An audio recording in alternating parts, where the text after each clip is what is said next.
Hello, I'm Kelly Jenkins and I'm one of the media directors here at the Media Vantage, and I'm delighted to be joined by Dessi Orsmond, who is the travel director for Mail Metro Media. How are you doing? Yes, good, thank you. Thank you for having me. Really good to be here. So to start off with, I think what will be really interesting is, could you give us a bit of an update on the UK and the UK kind of media landscape and what people are engaging with? Sure, yes, I'd love to do that. So what we're seeing in the UK a lot is that people are consuming content via video. Video has risen massively in the past couple of years, couple of months as well. We know that 1/3 of the UK population is consuming content via video. We know that news and how-to content is really popular, so news, how-to, and then they seem to watch things that their friends have put on social for them as well.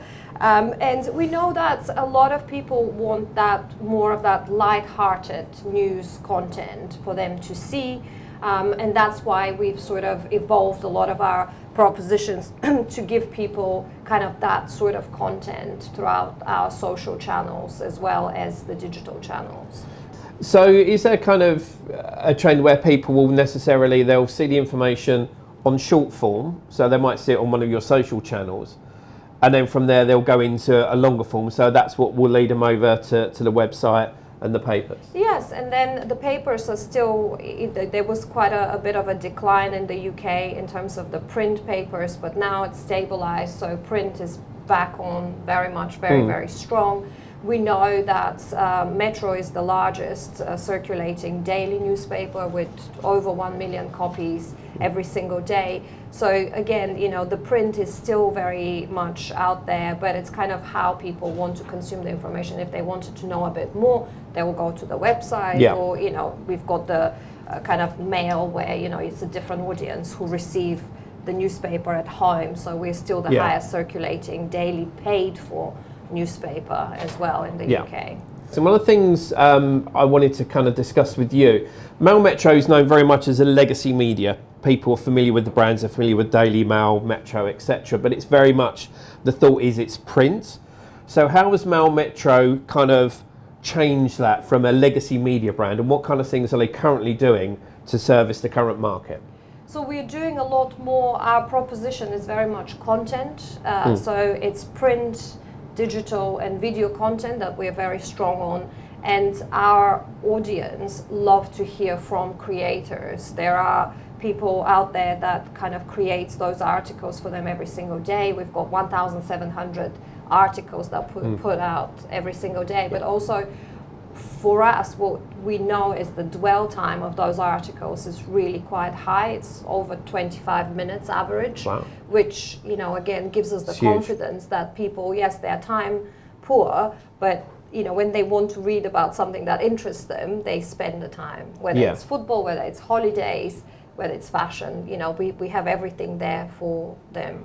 In terms of the kind of newer products, again, kind of serving a new market and from a legacy media brand to a kind of almost new media brand, what are some of the new products that Mail Metro have to offer? So we've just launched Edits, which is our video content proposition. Obviously, we're very strong content creators on paper, digitally.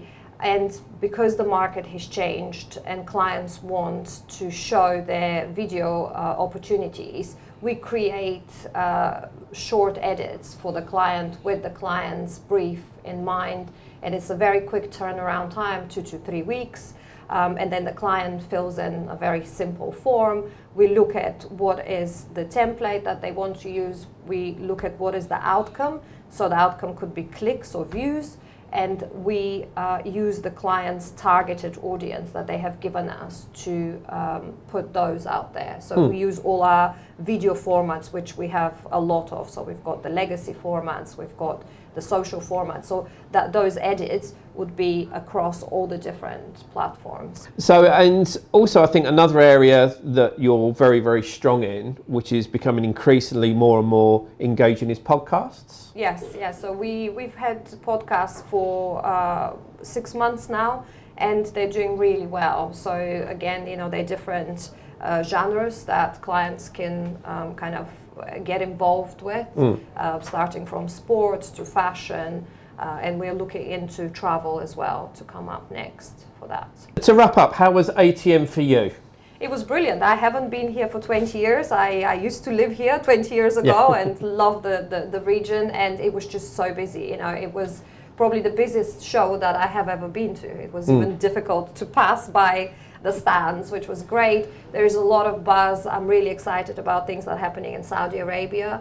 I think it's kind of really interesting to hear more. I think that the UK is one of the markets that it could be a real good potential as well for that business. And obviously Dubai has always been the top traveling destination for people. We have in our portfolio, so we have about 18 million people looking to go on holiday in the next 6 months, but we know that more than 500,000 of those people want to come to the Middle East. So we really can, you know, promote the right people as well. That's an interesting stat. So where does that figure come from? So you're saying there's you know that there's 500,000 people within the Mel Metro audience within the travel audience that are specifically looking at the Middle East? Yes. Where does that come from? So we do a research every year, and we also do smaller researches. So we have a very big and award-winning insights team who would ask the audience once a year about the trends and where they're looking to go. And Middle East, you know, we have that is the specific demographic that we know, that these are people actually in the market now to travel, looking to go to the Middle East to look for, you know, for a holiday.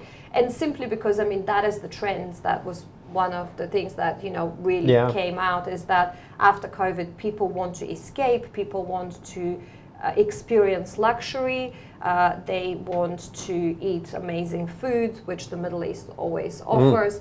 The weather is great, and you know, these are people that also are into adventure and they want to look for new destinations. Again, another trend that we saw from that travel survey is that what are the other destinations that we've not been to? Like, we've been to Spain many times, but where else can we go? You know, would it be the Black Sea as opposed to the Mediterranean? Would it be, you know, a destination in the Middle East that we haven't been to? So that is kind of the other trend, which I think the Middle East as a region can really capitalize on, because these are people looking for new experiences in new places because they want to show off to their neighbors and friends and, you know, show it on Instagram. And again, another trend is that obviously there is that tightening of the budgets for people, but travel, we saw that everyone that we interviewed said that they would not stop spending less on travel, because that for them is essential. It's a key part. It's an essential, non-essential, if you want to say that way. So yes, Cool. Well, listen, thanks ever so much for your time. You're very welcome. If there's anything you need to know further, whether it's the travel research, what could be done within Mel Metro, then please reach out and we'll happily connect. Thank you.